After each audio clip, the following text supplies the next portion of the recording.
Hi, everybody. Welcome to the Dig In podcast. I am so excited about this. I've been looking forward to this because Rhonda and I have worked together for many years, going way, way back, longer than we will admit. So we're not going to talk numbers. But today I am joined by Ronda Slaven, VP Market Insights and Competitive Intelligence at Synchrony. Thank you. Thank you for being here. I'm so excited to have you. Thank you for having me. I'm excited too. It's been forever. I'm excited we can catch up.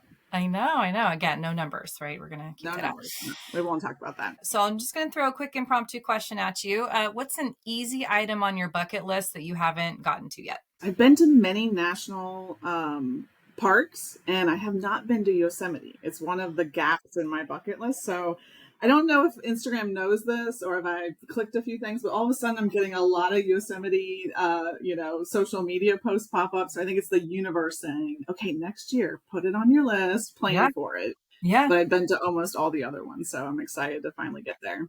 Very cool. And yes, the internet knows, but now you will be reminded even more. That's the way the universe is. Now they'll really know. Yeah. So tell us a little bit about your background and where you are now. I think, the best term to kind of summarize my background is research nerd.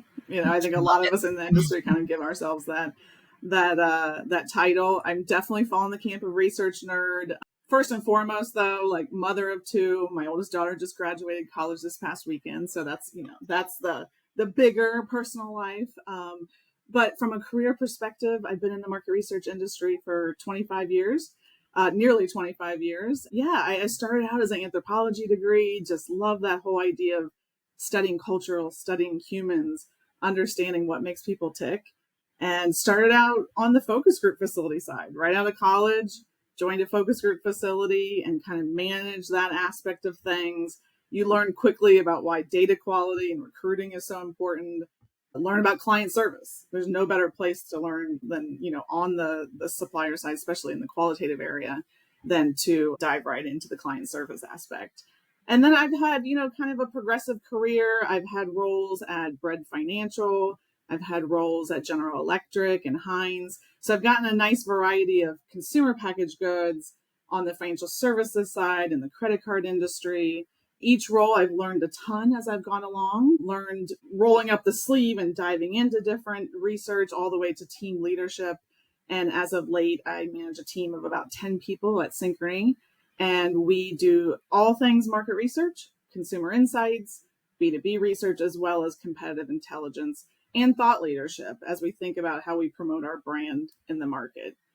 So yeah, I've had a really fun career. It's not over yet. Hopefully there's a long runway ahead. I still have that passion. Yeah. I don't think you can take the research nerd out of me, no matter how I progress and how old I get.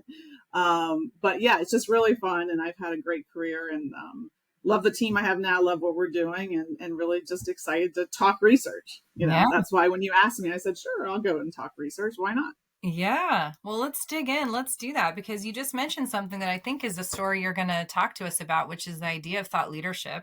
So to set the stage, Rhonda, our listeners really do crave inspiration from hearing from leaders. And I think one of the best ways to inspire is to tell a story. And one of the things that you have as part of your background is you were super integral in the launch of this thought leadership series to promote Synchrony as an expert to your partner industries. And so I think a lot of our listeners either aspire to spearhead some of this thought leadership or would love to learn from that. So take us to the beginning of this story. How did that idea originate? What inspired the idea of let's really create this thought leadership series and content? Yeah, I mean, we have to go all the way back to 2012, really. And so almost 13 years now, we started this program. And it started because talking to different cross-functional people in the business. At the time, we had a platform that was really focused on big ticket purchases and how the consumer can finance and pay for those purchases. And we supported many different industries, and we still do today, like flooring, furniture, jewelry, lawnmowers, all that great stuff. But the common denominator is they're all large purchases that people, save up for. They need to finance. It's usually more of a need-based purchase. And at the time, we were making a lot of kind of assumptions about how the consumer shopped for those purchases. And we had a lot of knowledge gaps. We had a long list of hypotheses, but it became clear when I joined the business that they were assumptions. We didn't really know how the consumer was shopping. At that time, the other thing that was going on in 2012, 2013 was that was really the apex of when the digital world was shifting from a shopper journey perspective. And so even if you thought you knew something, it was changing so rapidly that we realized we had a lot of knowledge gaps. So it started out as a piece of research where we were trying to address those assumptions and hypotheses to say, how does the shopper, when they're thinking about big ticket, really mapping out their path to purchase, but looking at it where there's moments of truth for where they're researching payment products or financing, but also where can we help them along that journey? And it evolved more into, well, how we're learning a lot about the full shopping experience that we're seeing as a knowledge gap among our partner base. They didn't have research like that. And when we went to share it, when we got the first year away data back, it was a knowledge gap they had. And so then we realized there's something here. There's something to this, right?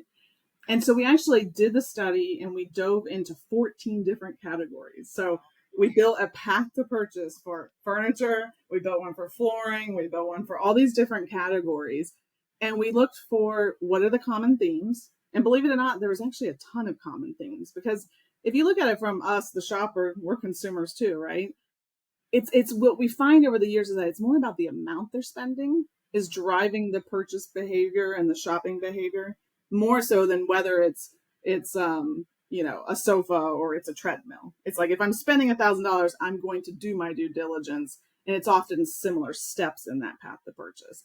But there were also differences. So it was a challenge in the fact that we wanted to find that overarching story for Synchrony, what are the big insights and how we can position ourselves as experts in the big ticket financing space, but also what are the nuances, and then how do we take those to each individual 14 industry and show up and say, hey, Synchrony has the thought leadership. We understand how your shoppers are shopping, sometimes better than you do because they didn't have these insights, and tailoring the presentation. So even though you started centrally, now you've created almost 14 different thought leadership series. And so that's how it started. Really, it was just, an unmet need, a lot of assumptions, no data to back it up type of thing. And the very first thing we did in 2012 was shop alongs in every category. So it was a massive effort. And now what we do is repeat it every other year, just quantitatively. But 13 years later, it's still running because people value it so much. Yeah. Oh my gosh. I mean, the things that you must have seen across that 13 years as well, in terms of some of the shifts in different categories. But did you have to leverage any kind of new way of thinking? So you talked about breaking it down across those 14, but still having some kind of macro points to the journey. Did you have to stretch your thinking and your framework and how you approach the research? Oh, definitely. And it kind of got added on over time because everyone wanted in when they saw the first 12 categories, and everyone wanted in on it. So not only do we have to literally expand the research, but we also had to draw a little bit of boundaries too around, we can't also go so nuanced by every category that the questions are tailored for all 14 categories, right? So that in general was a challenge. Now we have a good rhythm, obviously, but just making sure that it's broad enough and deep enough, but the bandwidth to be able to go super deep on every single category just isn't there. So when you're developing thought leadership, it's a very fine line, especially when you're presenting it at a conference of home furnishings, merchants, or you're presenting it at a home improvement conference. They obviously want to go deeper because that's the world they're living. And so it's a very fine balance of finding that match for where the insights can add value, but also being transparent that I don't know that. Let's follow up. Right. Let's see if we can help you with that. So that's been kind of one of the challenges, is it did go deep and specific, but I think, it's evolved so much now that people would love even more. And so it's just, it's a resource issue at that point. And where does that value shift start coming down the backside of that curve? So yeah, that was just some of the challenges we've had to shift digitally. Like I said, as we think about how people shop in a path to purchase, it's not linear, right? And so with the introduction of so many digital experiences now, we almost see consumers doing more of a loop, right? It's not a path and then purchase, it's a loop. And so we had to start even thinking about the number of steps on the journey and how we present it, and the number of, ways that we share it, what goes on that journey. So for example, in probably around 2017 or so, we had to start adding steps in that said, I'm asking social media references for Exactly. input, right? We didn't think about that in 2012. It was more traditional back then. Yeah. So it definitely has evolved for sure. Yeah. That's one of the things I was going to ask about. So that's interesting. It's that with just the advances, especially if we think about now the role of AI and helping consumers, sort through information or they're served up information, are you going to continuously evolve and sort of map that journey with the modernization that sort of is necessitated? Absolutely. And we did start in the last wave in 2023. We started to dip our toe a little bit in the AI conversation. This wave around later this year, it's definitely a topic we're going to have to dive into is how can AI, well, you're really trying to figure out where is it a helpful tool and where is it potentially a hindrance in that process. And I don't know what I don't know yet at this point, so I just have hypotheses. But even in the last 6 months, you're seeing a proliferation of retail shopping tools that are AI driven that are helping the consumer. So are they using it? Is this more, company noise at this point to look innovative, but are the consumers actually using it in their shopper journey?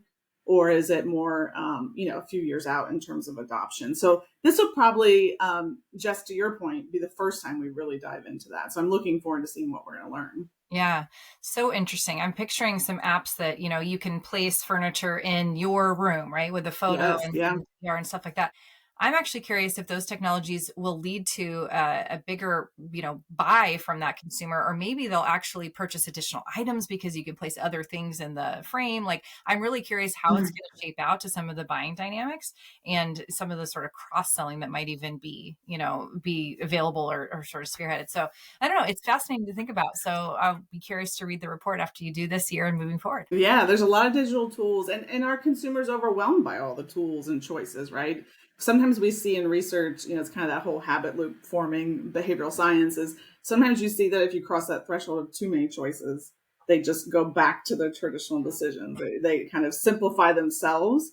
And so I do wonder if we're at a bit of that point where it's just so much out there, or they're simplifying it so much that they're just looking for a recommendation. AI recommends something and then they just decide. So we also track the total length of time from the time that they say they're interested in starting to shop to the time they actually make the purchase. And we've tracked that time frame by category for the last 13 years. And we have seen it getting shorter. Mm-hmm. Like, and it's not so much that people are being decisive. I think it is more the tools helping them get to that decision faster. So to your point, it'll be really interesting to see what the results show this year. Yeah. Fascinating. I can't wait to see that. How do you judge the success of something like a thought leadership series? Like, when do you know that this was really a powerful thing for you to do that added value? I would say it was probably the third year we did it when people just came knocking on the door, internally and externally, right? To the point where 6 months before we even were kicking off the next wave, people are saying, when's that new one coming out? Do we have new data? My partners are asking for it. They love it. And then you start to see this kind of growing group of people that are coming every year. And so it took a year or two, education, sharing, tweaking, adding. And then once we got in this rhythm and we started taking it out to partners and sharing at some of their events and their conferences and getting some press around it, it did start to snowball. And that's where even 13 years later now, we have an internal intelligence platform at Synchrony where we house all of our research and anyone in the company can access it. And to this day, 13 years later, it's still the number 3 most searched item in our Intel portal or downloaded item. Yeah. And so that tells you it's still, very relevant, still in demand. We also, mark certain content externally ready to share. And so we see that people are downloading that for external sharing. We also measure through traditional methods. So we'll measure media impressions if our comms team is pushing something out through social and quoting it back to that study or linking it back to that study that lives on our website. We'll look at website impressions. We have tracked audience sizes from a physical impression. So if we go to a partner's annual conference, like some of our flooring partners have big annual conferences, that audience size, how many people are there. So we try to quantify the impact as much as we can. Some years it's easier than others. Some years it's more word of mouth and a little bit more qualitative, but we do try to track that. Mm-hmm. And so we can understand the impact we're having. Yeah. Sounds like you're kind of a research nerd about it, if I'm Yeah, honest. a little bit. Yeah. Sorry, not sorry about that. Yeah. To add on that too, is I was thinking through as I was answering you is we also, at the end of the day, you're trying to demonstrate your expertise in our partners' industries. What we're trying to achieve is that they trust us. They trust that we know their industry and they want to partner with us. So it comes back to business development and prospecting, as well as partner stickiness. We want to retain our partners. We want them to think that they're getting more insights and value from us than they get from other, finance partners in the market. So we also will think about it from a business development perspective. And when I hear things like, oh, I used your research in a pitch to a new partner last week, and they really thought it was great. So we also are thinking about it from a true, are we driving, insights in the business development process? And that's to me, the true measurement of what we're driving. Yeah, when the rubber meets the road, if what you're providing can help with that conversion in the market with your customers, there's nothing better, right? It's Yeah. satisfying.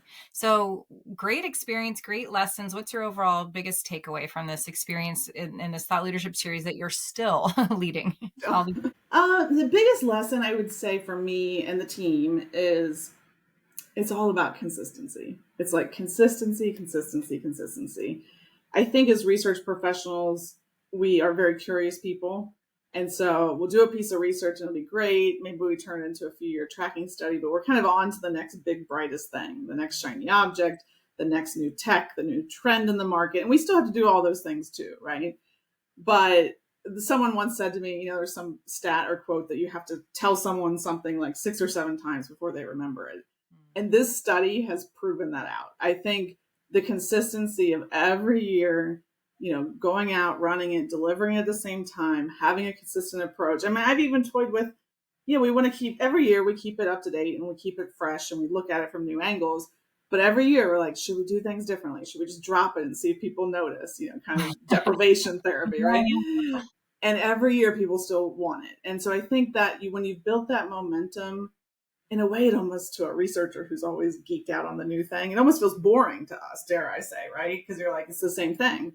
But it just shows that when you find something that's truly valuable to the business, to sales, to marketing, just being that drumbeat to where now everybody collectively knows it, it takes so much work to get to the point where a large organization holistically is aware of something you're doing. I mean, most research departments struggle so much with that. It's like, why don't they know we just did that? We had 8 webinars and why didn't they come? And so you just have to be that drumbeat.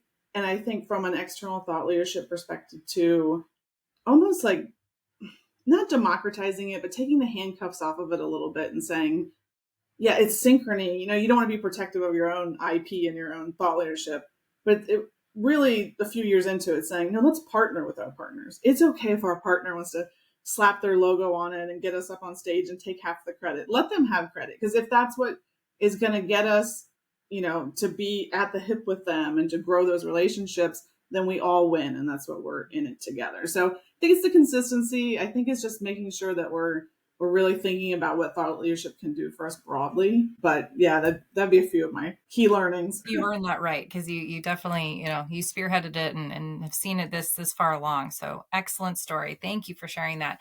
We're going to turn now to you, Rhonda, as a thought leader in your industry and your organization. And you have a really passionate point of view about the insights industry and the fact that we're at a little bit of a crossroads right now. So I'd love for you to tell me about that crossroads. Yeah. And I think perhaps a lot of your listeners might also resonate with this. I would in some ways hope so, or they're feeling this or seeing this as well. But I do think the insights industry right now, I've definitely lost a few hours of sleep in the last few months over this, I would say, is at a crossroads. As a career researcher and a research nerd, I am passionate about protecting our industry and thinking about, the future of our industry. And so I think we're at a crossroads where we have several confounding factors. One could argue almost like the perfect storm, right? We have what most people should know, there's data quality issues happening right now. We can all debate around what's driving it. I'm looking at it from a corporate research lens. There's some news the last few weeks that wasn't great. Some of us are seeing and feeling it in our projects and our data. When we think about respondent quality, panel quality, fraud, bots, all those great things, I think we have to take all that seriously as an industry on the client side too. I just read a really interesting take from someone on LinkedIn earlier today.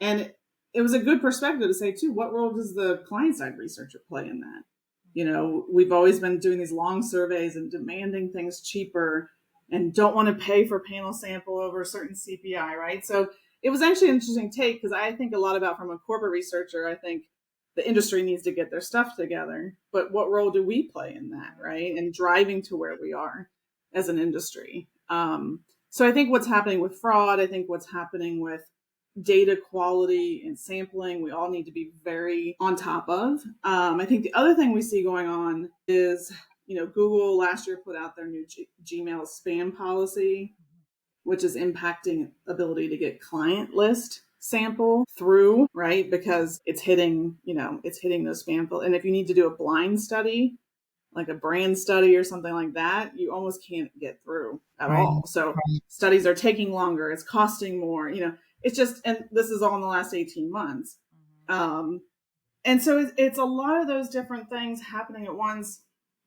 We also then have AI. So it's like in comes AI. And AI is a potential great efficiency play. It's a great benefit to all of our industry. And I see it as a positive thing, actually. But I do think as researchers, we have to be very knowledgeable and also very helpful to our businesses in terms of what's the appropriate use when it comes to market research and what are the watchouts, and be honest and transparent about that. And I think it's moving so fast that I worry that some researchers and some departments aren't keeping up enough to be able to educate their businesses. So I see it as a great thing. I'm very positive about AI. I think it's going to have a great impact on us long term, but I do worry that it's moving a little faster than a lot of the researchers in the industry are able to keep up with. So at the end of the day, I think we all probably need to roll up our sleeves on both sides of the coin, on the supplier side, on the panel sample side, on the corporate researcher side, and not just assume that someone's taking care of it. We have to take care of it. Yeah. And so I think that's kind of why there's a lot of conversation, but are we taking it seriously? And I know we've been partnering with Melanie at Insights Association very closely over the last few months.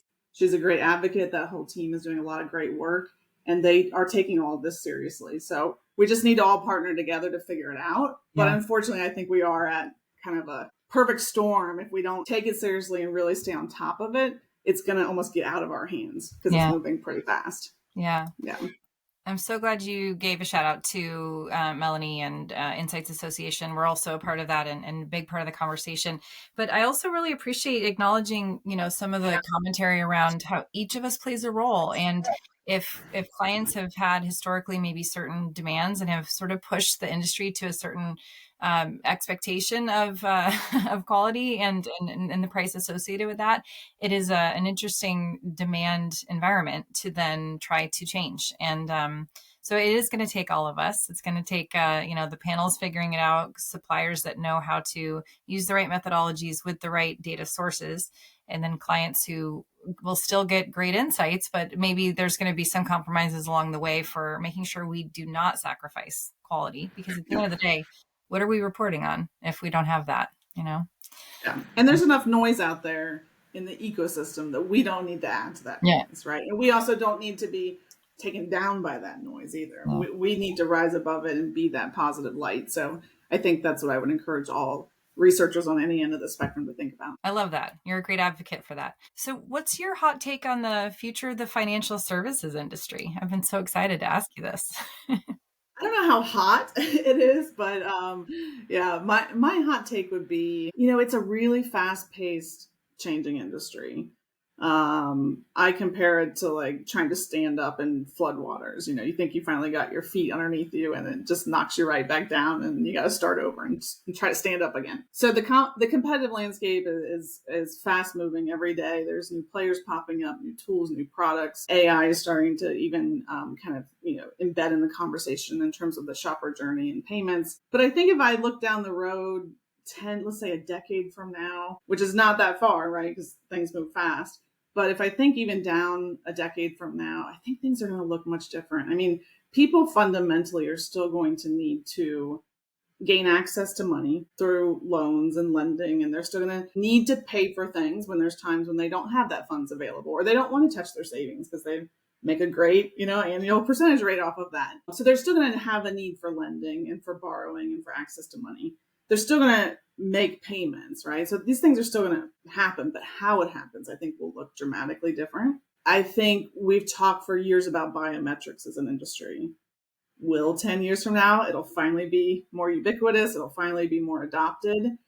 Perhaps we won't have plastic anymore. It'll all be digital or thumbprint. I think when you think about pay by bank and buy now, pay later and some of these digital tools, it's just different, right? And if that has evolved that much in 10 years, think about what 10 years from now is going to look like.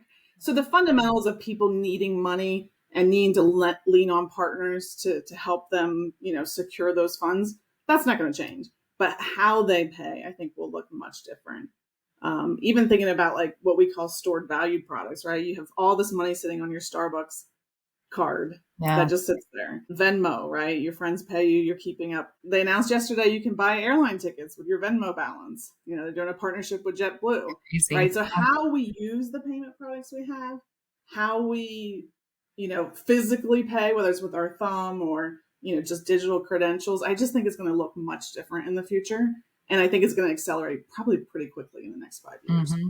And those are the types of things that literally every industry should be thinking about, because how people pay for their products and services and how they can sort of meet those consumers where they are, understanding those dynamics of payment are going to be key for any industry. So you are on the importance of looking at that stuff. And I find it fascinating. Even my kids, like, they don't know how to exchange cash. They don't. I mean, we'll move to the final dig. This is all about you as a consumer, Rhonda. So feel free, if you want, you can put the research nerd to the side, or if it's who you are, just bring it along. Okay.